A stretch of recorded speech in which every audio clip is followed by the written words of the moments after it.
In a split second, your whole life can be forever changed.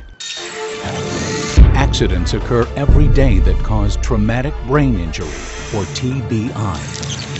TBI kills 50,000 people a year, with 80 to 90,000 patients sustaining long-term disabilities, costing U.S. taxpayers $5.3 billion annually. But it doesn't need to be this way. The belief years ago was that's just the way it is in brain injury. 40 to 50% of the patients die. I don't believe that. I believe we can do a better job. A new TBI protocol is ready to help trauma care hospitals do a better job of saving lives.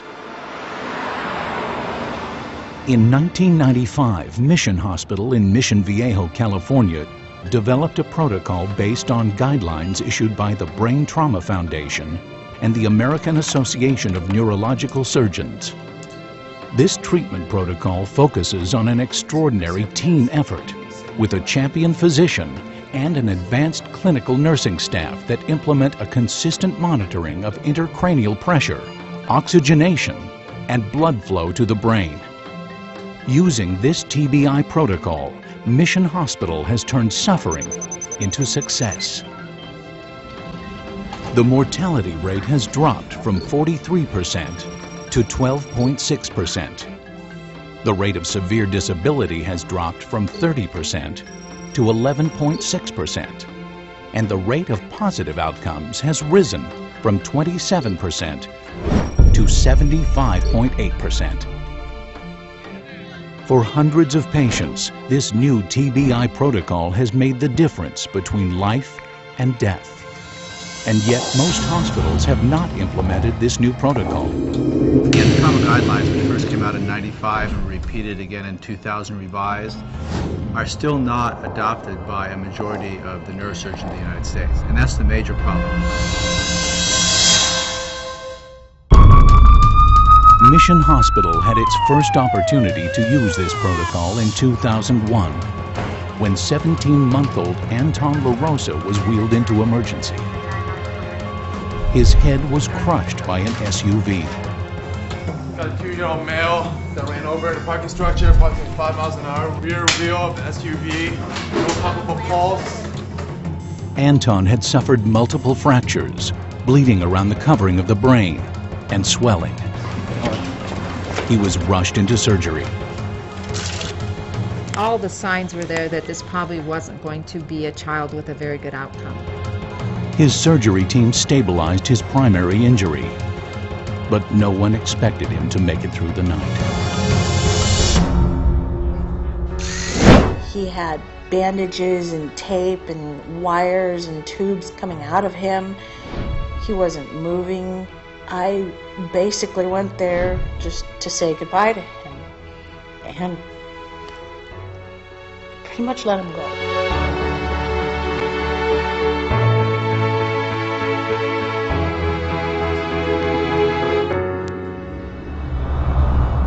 With Anton's primary injury stabilized, the next step in the TBI protocol was one of the most critical.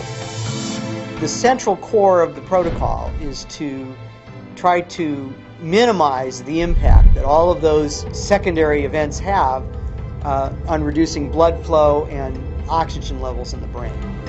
By monitoring the blood flow and brain oxygen levels, the team is focused on a key physiologic parameter that affects outcome. During surgery, an oxygen monitoring device was placed in Anton's brain.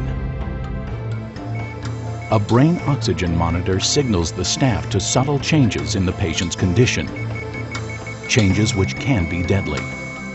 And whether that's a change in the lungs or increased bleeding or increased swelling, often the brain oxygen monitor we find is more sensitive than anything else in terms of giving us that early warning detection. The brain oxygen monitoring is a barometer of overall progress. If you're just looking at individual events that are occurring, you tend not to see the effect of them together. And so if something else happens simultaneously or coincidentally, we can remedy all of them until we're back in what we affectionately call the zone, which is the place where we think the brain is the healthiest. The amount of oxygen going to the brain is a prime factor in determining how well the brain is recovering. But beyond a technical impact, what makes the TBI protocol so remarkable is a committed team effort.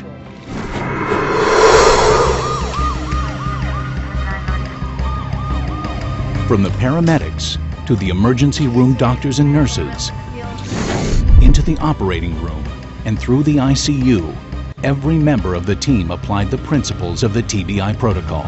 We need to get all these people into the room because we had to come to consensus about how our patients were going to be managed every phase of their hospitalization. With a 1-to-1 patient-to-nurse ratio, each patient's specific parameters are assessed. Monitoring the brain's oxygen levels to allow enough oxygen and blood flow to the brain while balancing intracranial pressure allows the secondary injuries to be minimized and the primary injury to heal. Following the TBI protocol, Anton began to improve. The team, led by Mary Kay Bader, using the TBI protocol, had its first success. The first time I was able to hold Anton was the most wonderful thing. I thought I'd never be able to hold Anton again. This was just the beginning of Anton's stunning recovery. I remember all the nurses, doctors, hordes of people would just show up at his room just to see him do the things that they'd only heard he could do. So I think that that was a dramatic, eye-opening experience for us to see that. But now we have a group of pictures that we have up on a wall of patients just like that, who made dramatic recoveries actually in response to our therapy.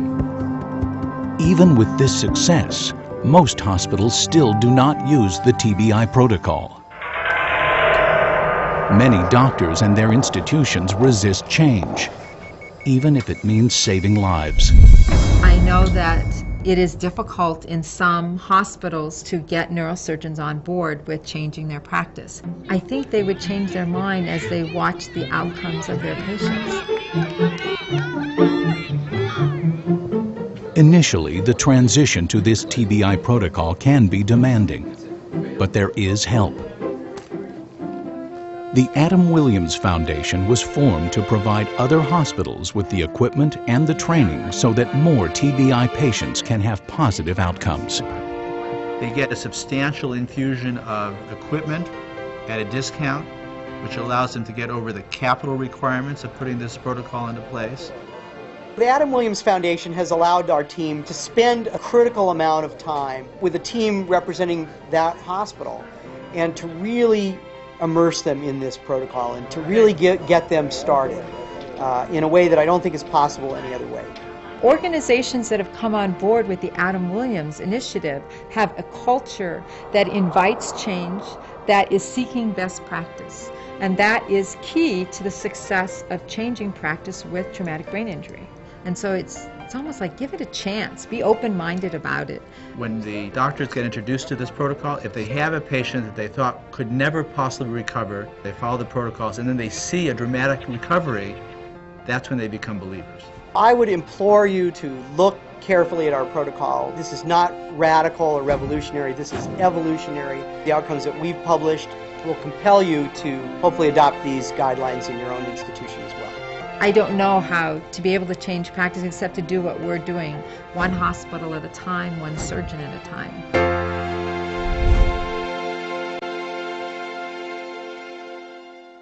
To find out how your institution can begin to implement this TBI protocol with the help of the Adam Williams Foundation, visit www.awtbi.org or call 562-714-5151.